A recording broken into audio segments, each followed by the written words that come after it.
Hello friends, welcome back. This is a third video in a series of videos I started to discuss about the episodes of depression that I had in my own personal life. The first video I put out was more of an introductory video to tell you a little bit about what I want to do with these videos, but the second video and the third one and now this one represent a three-part series talking about various major episodes I had.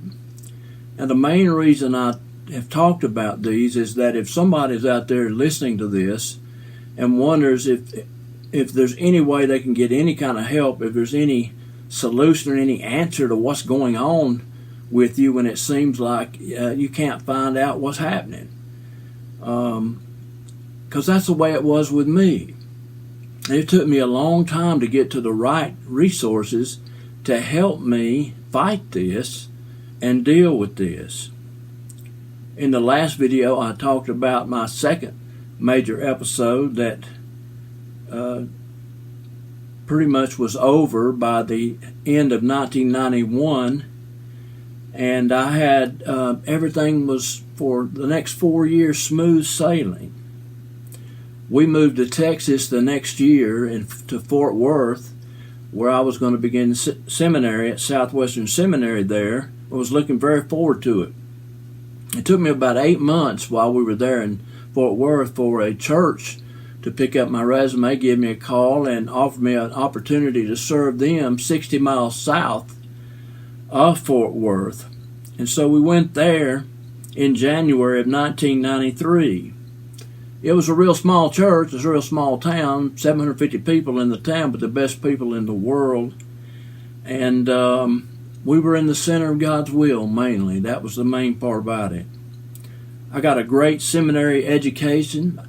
It took me 4 years to get the education. I had finished all but one semester of my seminary training when we went home for Christmas, just before the final semester. Sometime while we were there visiting at home with my parents, we went out to eat one night, and just as we were eating, something said in conversation, for some reason, my mind was pricked again. My mind was triggered. Apparently something triggered everything that I had been through in the past. I really struggled this time, because here I am a Christian, and I'm thinking that maybe all that was going on before was God bringing me under conviction and wanted me to bring me to Himself. But I was having these same thoughts, and I was just looking up to God, Lord, what's going on? And I told my wife, we were driving later that week, I told her, I said, you know, these things have come back. They've come back. And so we finished up our vacation there in North Carolina, and we were driving back to Texas. Everything felt different coming back. It felt different coming back to the house. It felt different coming back to the environment. Everything seemed different.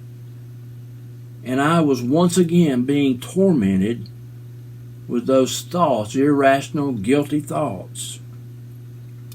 I actually thought about not even finishing my final semester because it was pretty bad. And I almost didn't start. But I did decide to go ahead and felt totally different going to school even. And if you've been to seminary or been to school, many of you folks have, you know how thrilling it is and how rich it is, how wonderful it is to study and learn these things in preparation for ministry. But it was different to me now.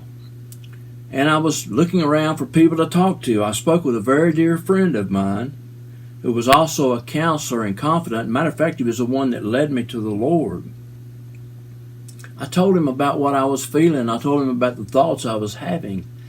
And he said, brother, he said, that is so inane. You have no reason to be worried about that.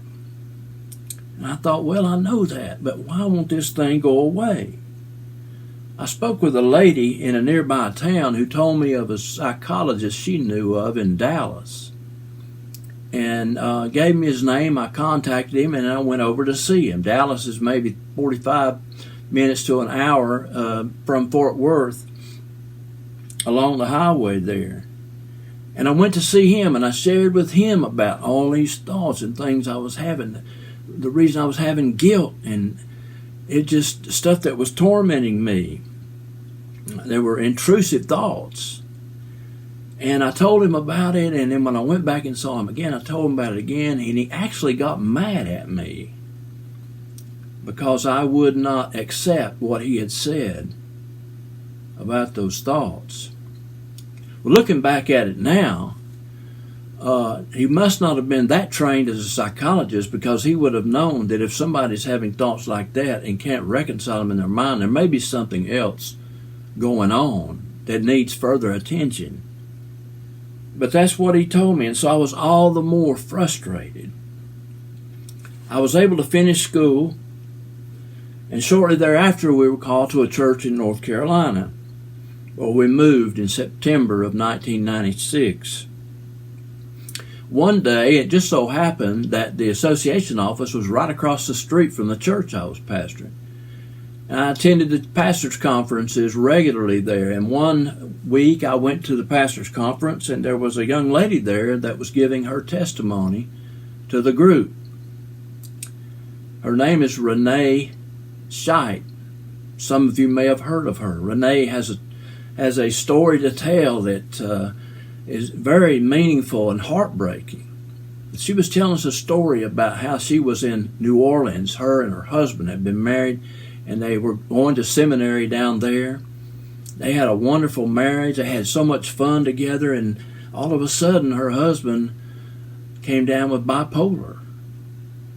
He had bipolar illness. It caused him a lot of troubles. He suffered greatly with it. There came a point in time in it where he had been in the hospital, a psychiatric hospital, for a while, and they were talking about releasing him. I don't remember how long it was she said he had been in there. But she told them he is not ready to come home from the hospital just yet. He's not. But for some reason they released him anyway. They came home that day, and as she walked one way in the house, he walked another, went and got a firearm, went across the street and ended his life. My heart breaks for people like that, because I know what they must have been feeling to come to that point. She had a wonderful testimony to tell us about it and how God had got her through it. And she went around and goes even today around to churches all over the country telling her story about what happened with that and how God has been strong for her and helped her get through it. She recommended to me, after talking with me, that I see a psychiatrist. A psychiatrist. To be honest with you, I'd heard of a psychiatrist, but I've always thought about having problems that you needed to talk about were people you discuss with a psychologist, a counselor. But she said a psychiatrist is a medical doctor. It has an MD, as somebody that knows medicine and knows about these things that go on with us in mental illness, and can prescribe medication that can over time help relieve the symptoms and even actually cure it for you, at least for a season of time. And I thought, wow, if I could have only known that a long time ago. But I got myself an appointment to see a doctor in Charlotte. I went and sat down and told him my whole story, and he came up with this diagnosis for me, that I have major depression and OCD. He prescribed me immediately on a medication called Prozac, a popular medication, and said it may take anywhere from 4 to 6 weeks before it starts working for you. But it's really a trial and error thing.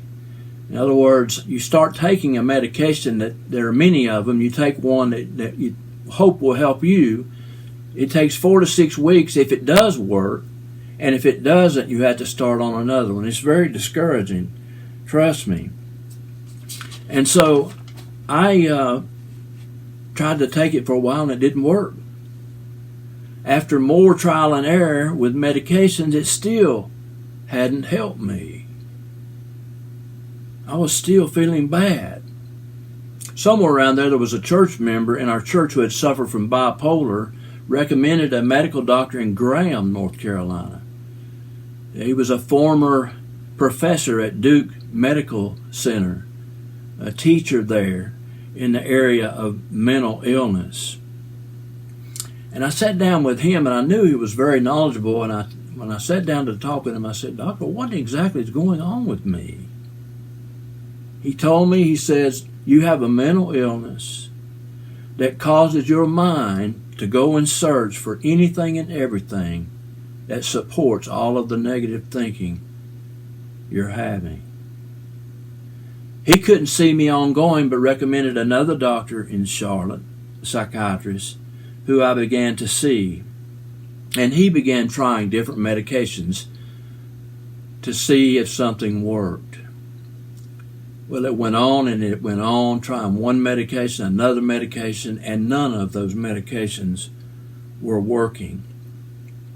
And it was about to drive me out of my mind. And one day I wound up in a psychiatric hospital myself down in Charlotte. I was just a wreck. I didn't know what I was going to do. When I came out of the hospital, I went back to see my psychiatrist, and he recommended me that maybe we ought to try ECT treatments. That, if you don't know what it is electric shock therapy, where they put you to sleep and then shock your body to start a seizure, and in some way or another it's supposed to release things in your mind, in the chemistry of your brain, to help you get better. It's only used with people who nothing else is working, and they will try that. And so I took 12 of those treatments over the summer of 1997. My church was good enough to let me go and continue to pay me while I was going 3 times a week during the summer. I started those treatments. It really didn't do much good. But all the while he was continuing to try new medications, and finally there was a medication combination that seemed to work for me. And I had some relief again. By the late fall of the year, I felt like I was improving, but never completely got well. They say what I have now is residual effects of the depression. Residual effects being fatigue and losing interest in going places or doing anything. And those symptoms have remained with me, but not in too severe form. At the end of 2000, I resigned from my church, mostly due to stress, and moved on to other types of work, although I did continue to preach at various churches in an itinerant way, and have ever since during that time. But medication did come around that did seem to help me. Now, in the next video, I will talk about the kind of things that are going on and about diagnosis in your own particular case. But as I wanted to repeat again, as I've said in videos before, this thing is very, very real. But there is something behind it. There is a basis for it in science. And medications help with the situation to help us get over these types of illnesses. There are many other kinds of illnesses too, which we'll discuss in part. I just want to say to you, if you have something going on, if you've had something going on in your life that has troubled you and nobody seems to have the answer, talk first to a psychologist. And if you still have trouble after talking with psychologists or counselors or people in your family, friends, trusted friends, then it may be that you need to involve a doctor, a psychiatrist, who can diagnose you and maybe begin prescribing medications for you to help you in your situation. The title of my channel is Finding Hope in Mental Illness. I found hope in mental illness, thank God. God led me to the sources of help that I needed to help get me the help that I needed at that particular time in each particular episode. And so I hope you will continue to watch these videos, leave comments, questions. You can email me, anything like that. Subscribe to the channel and click the notifications bell that you might get a new video. You'll be informed about any new video that I make. This is something we need to care for each other about. This is something that's hard. And people that have been through it are really the only ones who can identify with you. So hang on out there. Come back again. Let's continue to talk. Let me know if you have something on your mind. I'll be glad to get back with you. And I appreciate it ever so much. Thank you, and God bless.